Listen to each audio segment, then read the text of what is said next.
बालपण म्हणजे आयुष्याचा सुवर्ण काळ. या वयातल्या आठवणी माणूस वृद्धावस्थेत सुद्धा जपून ठेवतो. लहानग्या मनाला जे काही अनुभव मिळतात ते आयुष्यभराच्या वागणुकीतून आणि विचारात उमटत असतात. त्यामुळेच बालपण हा काळ मुलांच्या सर्वांगीण विकासासाठी अत्यंत महत्त्वाचा मानला जातो.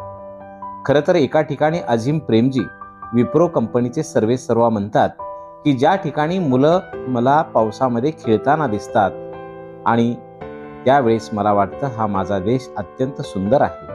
आजच्या स्पर्धात्मक जीवनशैलीमुळे बालपणावर अनेक दबाव येत आहेत. बालपणातील सर्वात महत्त्वाची गरज म्हणजे निस्वार्थ प्रेम. आई वडिलांचे आणि कुटुंबियाचे मायेचे हात लहानग्या मनाला आत्मविश्वास देत असतात. मुलांना वस्तूपेक्षा माणसाची जवळीक महत्त्वाची वाटते.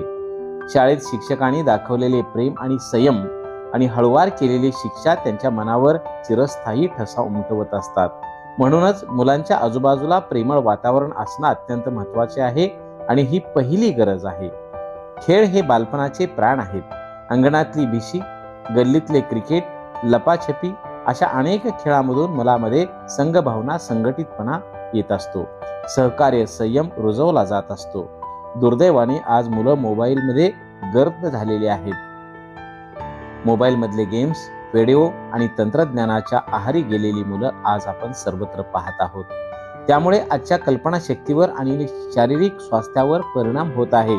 म्हणूनच मुलांना निसर्गाशी जोडून ठेवणं, त्यांना मैदानात खेळू देणं ही खरी काळाची गरज आहे.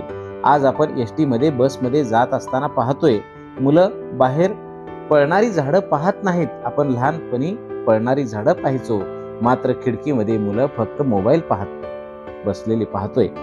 शिक्षण म्हणजे केवळ पाठ्यपुस्तकं नाही, तर आज शैक्षणिक स्पर्धेमुळे मुलावर ताण येत आहे.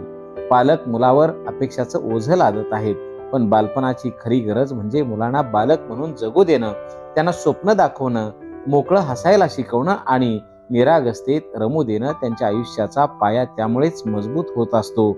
म्हणून ॲसेट ऑफ द नेशन म्हणजेच लहान मुलं असतात.